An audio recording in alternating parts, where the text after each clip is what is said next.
Okay, so job interviews. I mean, they can be a real trip, right? Yeah, totally. Spend all this time prepping and then, bam, they hit you with that. Tell me about yourself. It's like the ultimate interview hurdle. Totally.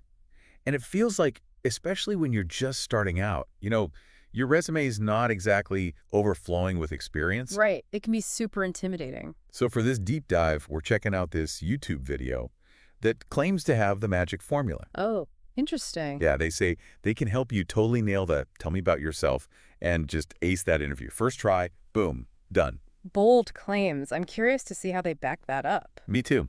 So they break it down with this whole SEAT method, which honestly is pretty catchy for an interview tip. See, okay. I'm intrigued. What does that stand for? So it's skills, education, accomplishments, and type of person. Basically like a mental checklist to run through. Okay, so it's like a framework to structure your answer. Check. I can see how that would be helpful for people who feel lost with that question. Right. Exactly. But I mean, any tool is only as good as the person using it.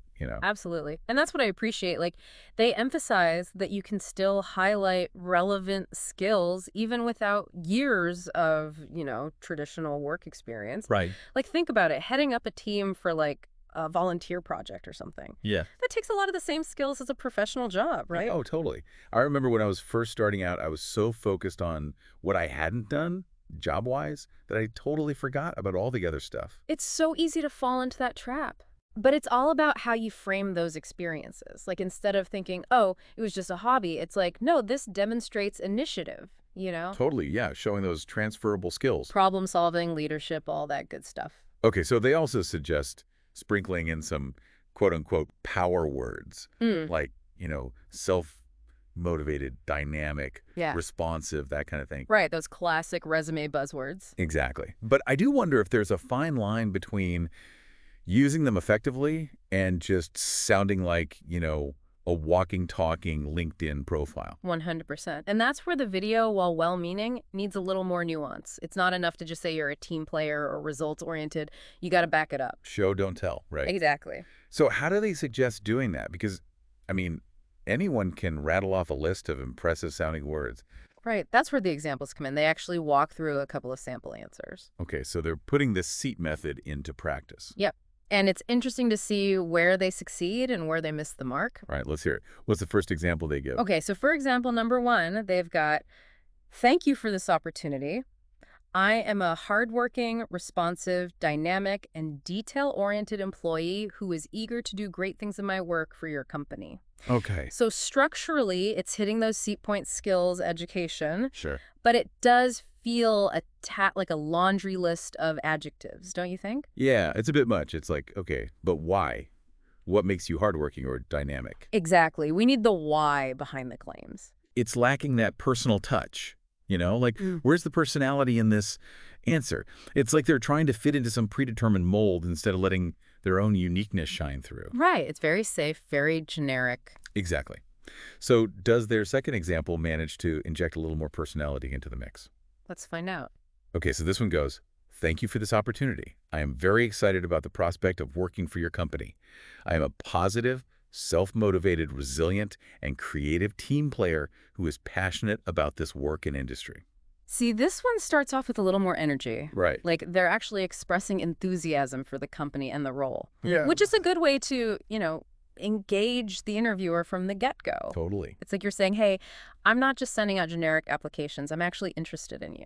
Right. It feels more genuine. Yeah. Like there's an actual person behind the words. Exactly. They're still using those power words, Mm-hmm. but it's grounded in something specific now. Yeah. Their passion for the field. Exactly. And that comes through even without tons of direct experience. Right. Shows you've done your homework. Right. Okay. But let's see how they handle the rest of this seat thing. So for education, they talk about how their professors always gave them kudos for speaking up in class Okay. and for helping out other students. I like that. They even mentioned setting up a study group. Smart. See, that's how you take something that might seem kind of basic and turn it into proof. Yes. Like, they're not just saying they're a team player, they actually did it. Exactly. It's all about how you spin it. And by mentioning that positive feedback from their professors, Oh, yeah. they're subtly showing that they're a high achiever. Subtle but effective. Someone people respect and trust. And let me tell you, soft skills are huge. Oh, for sure. Employers want someone who can communicate, work well with others, Right. stay positive under pressure. So important these days. This example does a decent job of showing those qualities. Okay, so we've got two very different takes on this whole seat method. Right. One's a little robotic. Yeah. The other one feels more human. Way more engaging. I guess the takeaway is a framework is fine, but you got to make it your own.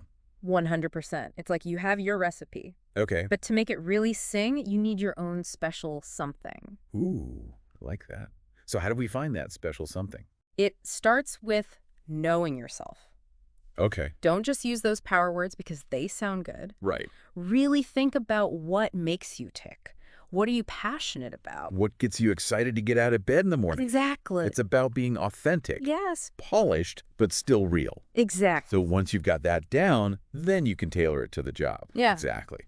So we've talked about this whole seat method, looked at their examples, Yeah. gotten some pro tips on showing off those soft skills. Mm-hmm. But let's get real for a sec. Yeah.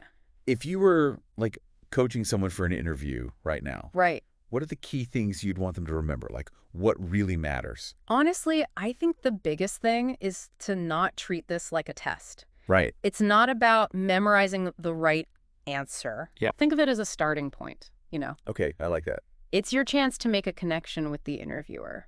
Right. Human to human. Exactly. Show them who you are, what gets you excited. Show your value, not just like your resume bullet points. Exactly.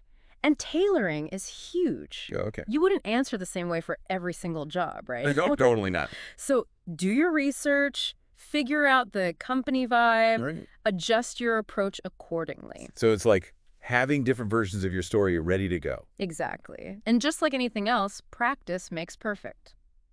Oh, yeah, for sure. Rehearse, but don't sound like a robot. Okay.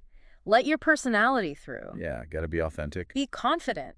Even if you don't have decades of experience, Right. believing in yourself goes a long way. I love that. This has been super helpful, honestly. Yeah. Glad to hear it. We've really broken this down, looked at the good, the bad. Mm-hmm. Hopefully given our listeners the tools to really own this. Mm-hmm. Tell me about yourself. That's the goal. For sure. And for everyone listening, remember this Yeah. interview, it's just one part of the journey. Right. Don't be afraid to keep figuring yourself out. Exactly. The things you learn along the way, those are valuable no matter what. Couldn't agree more. This is great. Thanks for diving into this with me. Anytime. This was fun. Until next time.